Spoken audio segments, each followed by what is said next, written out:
내가 왜 여기서 숨 쉬고 있니? 내가 묻고 싶은 말은 그거 하나였어요. 루시아는 그 문장을 가슴속에서 수십 번 되뇌었습니다. 답을 듣기도 전에 손이 먼저 떨렸고 눈앞의 풍경이 현실인지 악몽인지 분간이 안 됐습니다. 며칠 동안 쫓던 흔적의 종착지가 정신병원 뒤편 낡은 동이었고 문태경과 스텔라가 번갈아 자료를 모았는데요. 누군가 매주 거액을 돈다발처럼 넣고 있었고 그 돈의 출처에 김선재라는 이름이 적나라하게 찍혀 있었습니다. 이상하다고 느낀 건 루시아만이 아니었습니다. 문태경도 고개를 갸웃했죠. 회장님만 가둬뒀다면 이렇게까지 돈을 태울 이유가 없는데요. 스텔라는 더 단정적으로 말했습니다. 여긴 덮어둔 상처가 하나가 아니야. 열면 냄새가 한꺼번에 올라오지. 그 말이 비수처럼 박혔고 루시아의 결심은 단단해졌습니다. 작전은 간단했는데요. 스텔라가 거액 기부를 미끼로 원장을 불러내고 그 시간 동안 루시아와 문태경이 문제의 구역을 확인하는 방식이었습니다. 시간은 30분. 지연되면 위험했고 성급하면 놓칠 수 있었습니다. 루시아는 시계를 보며 속으로 숫자를 세웠습니다. 셋, 둘, 하나. 띡 보안문이 열리고 두 사람은 지하로 내려갔습니다. 습기 찬 공기가 목을 조였고 형광등이 깜빡거릴 때마다 오래된 곰팡이 냄새가 숨통을 막았는데요. 문태경이 낮게 말했습니다. 이 방이에요. 간호사가 3번이나 다녀간 곳. 문손잡이가 차갑게 식어 있었고 루시아의 심장은 북처럼 쿵쾅거렸습니다. 문이 열리는 찰나 루시아는 숨을 들이켰습니다. 침대 하나. 그리고 그 옆에 또 하나. 첫 침대에서 빗물에 젖은 종이처럼 쪼그라든 남자가 보였고 그는 민두식이었습니다. 루시아는 반사적으로 다가갔습니다. 회장님. 그런데 그 다음 순간 그녀의 발이 땅에 붙었습니다. 옆 침대에 누워있던 이의 얼굴선이 루시아가 평생 잊지 못할 그 선이었거든요. 미소. 말끝이 부서지듯 나왔고 루시아의 무릎이 풀렸습니다. 백미소가 거기에 누워 있었습니다. 수많은 선과 기계가 아이의 호흡을 대신하고 있었고 고요하지만 분명한 심전도의 파형이 화면 위를 흘렀는데요. 살아있었습니다. 죽었다고 믿었던, 그래서 매일 밤 무너졌던 그 아이가 살아있었습니다. 루시아는 손을 내밀어 아이의 손등을 감싸쥐었습니다. 차갑지만 생기가 있었습니다. 미소야, 엄마 왔어. 목이 막혀서 소리가 제대로 나오지 않았는데요. 문태경은 민두식을 흔들며 정신을 깨웠습니다. 회장님 들리십니까? 민두식은 쩍 갈라진 입술로 겨우 한마디를 내뱉었습니다. 그 아이 살려두었지.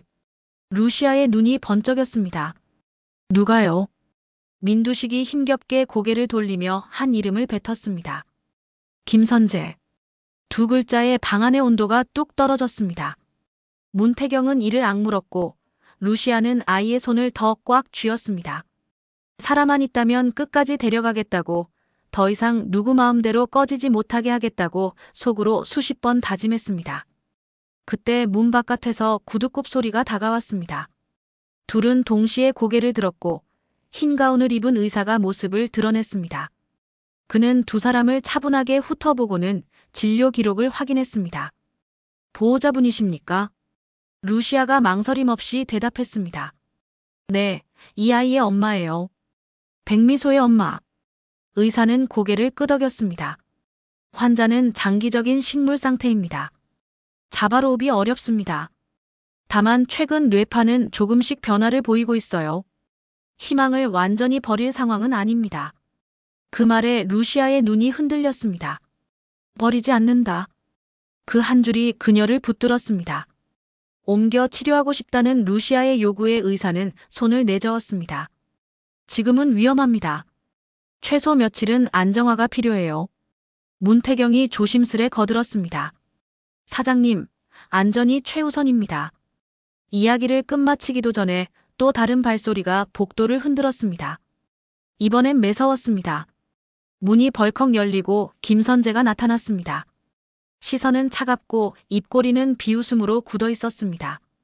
드디어 찾았군요. 그의 말에 루시아는 본능적으로 일어섰습니다. 멀어져요. 아이에게서. 김선재는 느릿느릿 하지만 분명하게 호흡기 쪽으로 다가갔습니다. 손가락이 스위치 근처를 스치자 루시아의 심장이 귀까지 뛰었습니다. 만약 이걸 끄면 그땐 누가 이겨요? 김선재의 목소리는 건조했습니다. 문태경이 한 발 앞으로 다가서서 막아섰습니다. 그 손 치우십시오. 서로 한치도 물러서지 않던 그 순간 복도에서 고함 소리가 들렸고 경찰이 방으로 들이닥쳤습니다. 스텔라가 그 뒤에 섰습니다. 김선재, 카드 내역부터 공범 진술까지 이미 묶였습니다. 끝났어요. 수갑이 찰칵 소리를 내며 김선재의 손목을 감싸는 동안 루시아는 아이의 이마를 어루만졌습니다. 너 괜찮아. 엄마가 여기 있어. 김선재가 끌려가며 마지막 발악처럼 외쳤습니다. 백서 아니 루시아. 내가 끝낼 수 있을 것 같아. 남은 판에서 민경채를 버틸 수 있다고 믿어. 말은 멀어졌고 소란이 가라앉자 방에는 호흡기 소리와 간헐적 경고음만 남았습니다. 그날 밤은 끝나지 않았습니다. 새벽에 경보가 울렸고 간호사의 외침이 복도를 갈랐습니다. 환자 뇌압 상승. 수술 준비가 번개처럼 진행됐습니다. 루시아는 동의서에 서명하면서 손이 덜덜 떨렸는데요. 우리 아이 살려주세요. 어떤 치료든 다 해주세요. 의사는 단호하게 고개를 끄덕였습니다. 최선을 다하겠습니다.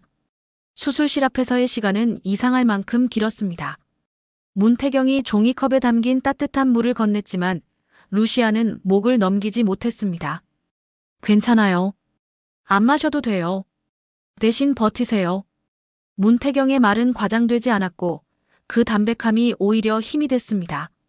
스텔라는 옆에서 조용히 기도하듯 두 손을 모았고 못해주는 연락망을 통해 남은 위험 요소를 걷어냈습니다. 새벽이 희미하게 밝을 때 수술실 문이 열렸습니다. 의사는 마스크를 벗으며 깊게 숨을 내쉬었습니다. 수술 자체는 잘 끝났습니다. 이유는 환자의 싸움입니다. 성공과 불확실이 동시에 딱딱한 마루 위에 놓였습니다. 루시아는 주저앉아 울었고 그 눈물은 지친 사람의 해일처럼 조용히 그러나 멈추지 않고 흘렀습니다. 며칠이 지나자 기적이라는 단어가 조심스럽게 병동을 떠돌기 시작했는데요. 아주 미세한 손가락 떨림이 포착되었습니다. 루시아는 숨을 멈춘 채 등을 굽히고 그 움직임을 기다렸습니다. 한 번, 두 번, 세 번. 그리고 어느 오후 백미소의 눈꺼풀이 떨리더니 아주 천천히 그러나 분명히 올라갔습니다. 엄마. 숨 같은 소리가 흘렀고 루시아의 심장이 터질 듯 크게 뛰었습니다. 미소야. 그녀는 아이를 끌어안고 엉엉 울었습니다. 의료진은 믿기지 않는 표정으로 수치를 확인했고 의사는 가능하네요. 다시 올라오는 중이네요. 라며 낮게 중얼거렸습니다. 기적의 반대편에서는 파문이 더 커졌습니다. 김선재의 휴대전화에서 나온 메시지와 계좌 흐름, 병원 원장과 간호사들의 진술이 줄줄이 엮였고 검찰은 사건을 감금상해 살인 미수증거인멸로 확대했습니다. 그 와중에 민경채의 이름이 메시지 속에서 여러 번 튀어나왔고 상태 안정, 계획대로 유지 같은 문장이 칼날처럼 박혔습니다. 조사실에서 민경채는 처음엔 강변했습니다. 몰랐습니다.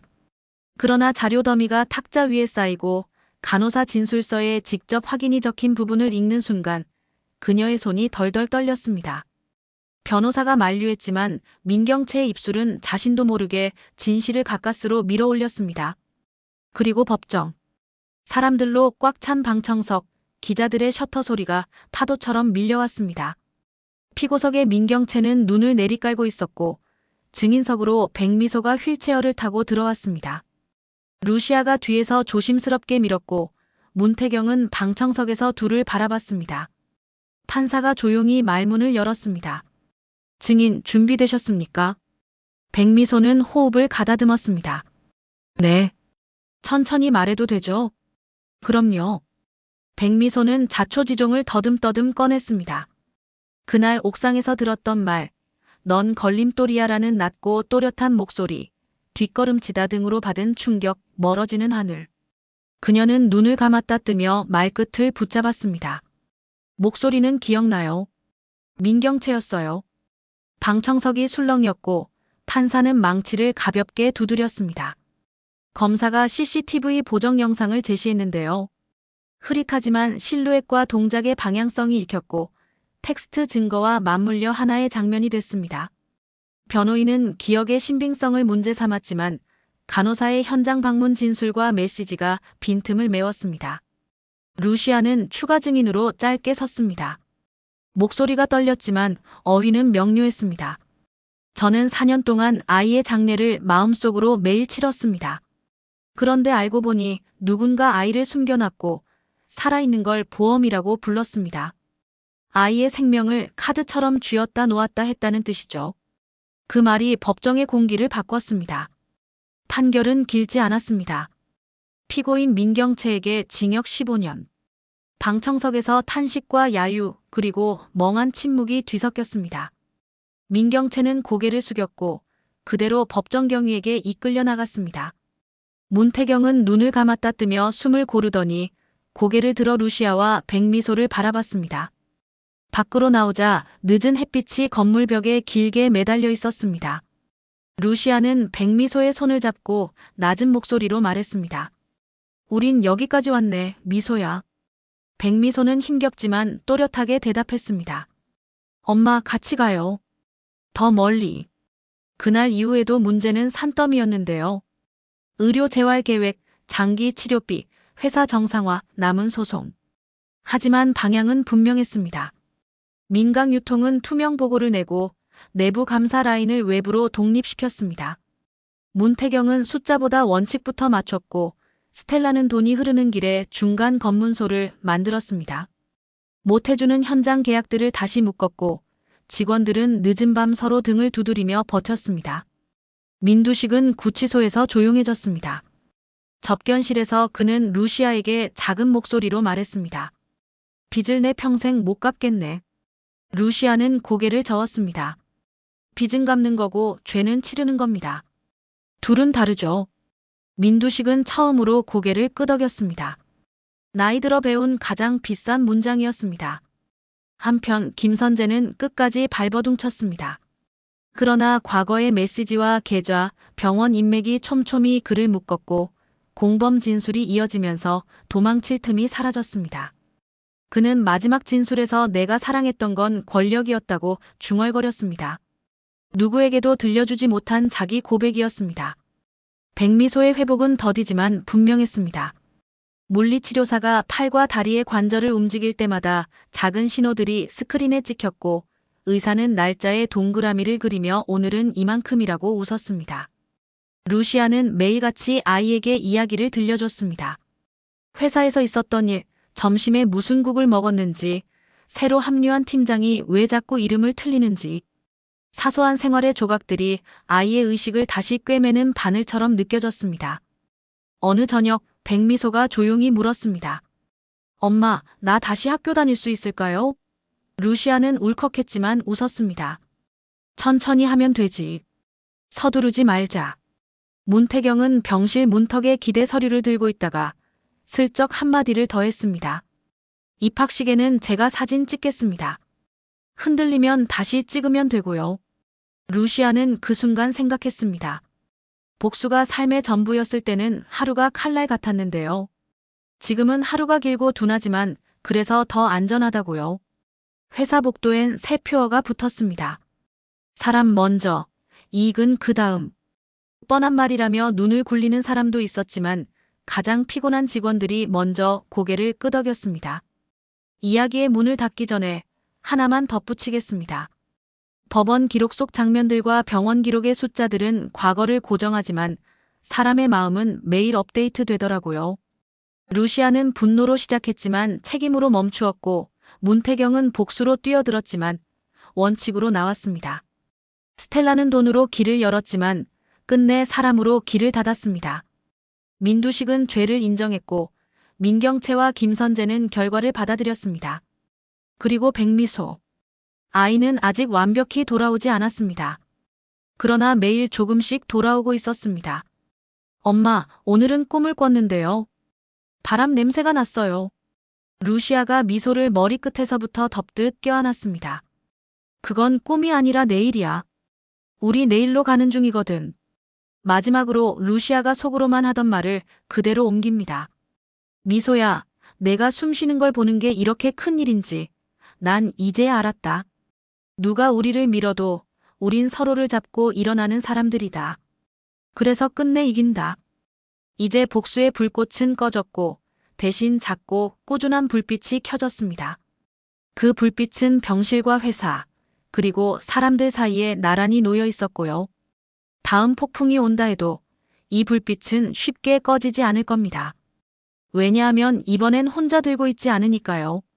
루시아, 백미소, 문태경, 스텔라, 그리고 이름 없이 버틴 수많은 사람들이 함께 손을 댄 자리를 감싸주고 있으니까요. 드라마 리뷰 탐정의 다음 추리도 놓치지 마세요. 더 흥미진진한 리뷰를 위해 구독과 좋아요 꼭 부탁드립니다. 감사합니다.